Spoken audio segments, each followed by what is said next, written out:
Bapak Ibu dengar musik ya? Tadi ada musik ya? Ada nyanyi kan? Apa hukumnya musik? Wah, ini rame ya. Beberapa tempat gara-gara musik suami istri bisa nggak tegur sapa itu. Kawan jadi tak kenal lagi deh. Musik itu asalnya juga dari tradisi jahiliyah. Ada tradisinya. Ya. Mulanya dari syair. Syair disebut syair, Datuk juga di bahasa Arab, saya spesialisasi juga di bahasa Arab. Syair disebut syair kalau dia memenuhi 4 unsur. Di antara 4 unsur ini ada musik. Ya, al-fasahah, al-khayal, kemudian nanti uslub, yang keempat adalah musik. Ya, musik. Ada musiknya. Nanti punya mereka 16 rumus. Disebut dengan bahr di ilmu arud. Misal, ada rumus namanya tawil. Tawilun lahudun al-buhuri fadailun, fa'ulun mafa'ilu, fa'ulun mafa'ilu. Kifa dzikra min dzikri habibin wa manzili bisaqtili wa bainad dakhuli fa hawmali. Contoh rajaz. Mustaf'ilun mustaf'ilun mustaf'ilun mustaf'ilun mustaf'ilun mustaf'ilun sautus safiril bulbuli hayyaja qalbi thamili al-ma'u wadh-dhahru ma'a ma zahril lahdul muqali fa anta ya sayyidi wa sayyidi wa mawlali fa kam tajummuni ghazayyinun aqayqali kataftuhu nadatin fi li hadha ar-rajuli fa qala la la la faqad ghada muharwili wal walad wali wali ya waylali fa qultu la tuwalwili fa bayyinul lu'lu'ali qalat tawhina kaza in razid dun muqali kahatan ka kaylali tabtabuli. Coba ulangi.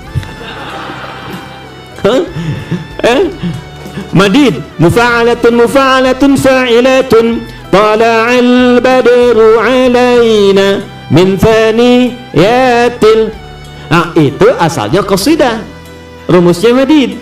Ada 16 rumus yang dipraktikkan di era Nabi di masa jahiliyah. Itu bentuknya banyak. Misal, ada orang bikin qasidah, bikin puisi untuk berzina, namanya ghazal. Jadi dia bikin rayuan-rayuan lewat puisi supaya bisa berzina dengan orang lain. Ada lagi khamariyat, bikin puisi untuk mabuk. Ya, jadi supaya senang menikmati minuman keras. Di zaman jahiliyah itu pemabuk amatir itu minumnya 5 kali dalam sehari. Itu yang amatir. Jadi kalau baru minum 2 kali, itu baru mulai saja coba-coba itu. Itu kalau untuk menarik dia mabuk, ada namanya khamariyat. Sehingga apa yang terjadi? Begitu mereka mabuk menggunakan syair dan bernuansa musik, maka dicela oleh Quran, ada celaannya. Wasyu'ara'u yattabi'uhumul ghawun alam tara annahum fi kulli wadin yahimun. Hei, para penyair, pujangga, pemusik itu kebanyakan mereka tidak bermanfaat waktunya. Datang ke lembah-lembah cari inspirasi, tapi hasilnya berbuat maksiat. Maka turunlah ayat tentang para pujangga, para pemusik. Tapi sisi lain, ternyata ketika Nabi dicela dengan musik, ada orang bikin syair pakai musik, dibela oleh sahabat Nabi, namanya Hasan bin Thabit. Maka Nabi punya pemusik, punya penyair di samping Nabi yang membela Nabi. Dan ketika membela Nabi, turunlah ayat illal ladzina amanu wa amilus shalihat, kecuali yang musiknya diarahkan kepada amal saleh dan nilai-nilai kebaikan. Maka para ulama menyimpulkan dari tradisi ini, musik berkembang dibagi 2 bagian. Jika ada yang berkaitan dengan nilai kebaikan, membawa syiar-syiar kemuliaan, tidak berlebihan, tidak memberikan dampak maksiat, maka diperkenankan dengan batas-batas tertentu.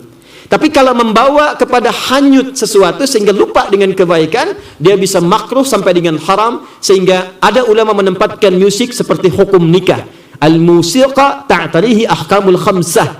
Jadi tengah-tengahnya adalah ibahah, ke kanan sunnah, bahkan bisa wajib, ke kiri makruh, ke kirinya lagi haram. Di masa Islam jaya, musik ini diadopsi menjadi teori gramatikal memudahkan belajar pengetahuan.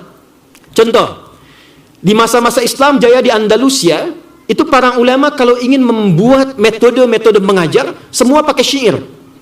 Kita kenal alfiyah ya. Alfiyah itu metode gramatikal bahasa Arab, menghimpun nahwu dan saraf, hafal 1002 bait, maka menguasai semua kaidah bahasa Arab. Kalamuna lafzun mufidun kastaqim wasbun wa fi'lun thumma harfunil kalim wahiduhu kalimatun wal qawlu am wa kilmatun biha kalamun qad yu'am bil jarni wat tanwini wan nida wa al wa mustadin lil ismi tamyizun hasal bita fa'alti atat wa ya if'ali wa nun iqbalanna fi'lun yanjali. Itu ada musiknya. Tapi tak ada yang mengharamkan itu, semua membenarkan. Ada alfiyah di ilmu hadis, ada alfiyah asy-Syatibi, ya, ada nazamnya, nazam Syatibi ya. maju lagi diserap di Persia, maka muncul notasi. Dari situ muncul notasi. Dal, ro, mim, fa, sod, lam, sin, dal. Do, re, mi, fa, sol, la, si, do itu diambil dari khazanah Islam. Dal, ra, mim, fa, sod, lam, sin, dal. Disitulah menjadi notasi yang bisa dibaca, jadi dikembangkan menjadi alat-alat musik. C, D, E, F, G, A, B, C, G, A, B, C, D, F, Is, G, D, F, Is, G, A, B, Cis, D, A, B, Cis, D, F, Is, Gis, A, F, Is, Gis, A, B, Cis, Dis, E, B, Cis, Dis, E, Fis, Gis, Ais, B, Fis, Gis, Ais, B, Cis, Dis, Ais, Fis, Cis, Dis, Ais, Fis, Gis, Ais, Bis, Cis. Tapi saya tak bisa main-main musik, ya, karena gelombangnya beda. Tapi saya hafal, tahu, karena riset.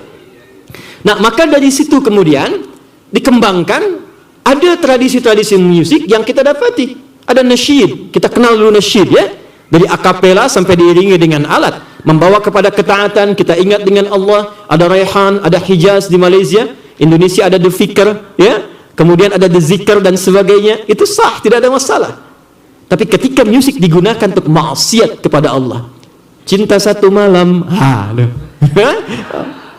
apalagi itu, ya, dan seterusnya, itu yang dari liriknya bertentangan, maka tradisi itu ada yang bisa dibenarkan, diakomodir oleh syariat, ada yang ditolak secara langsung.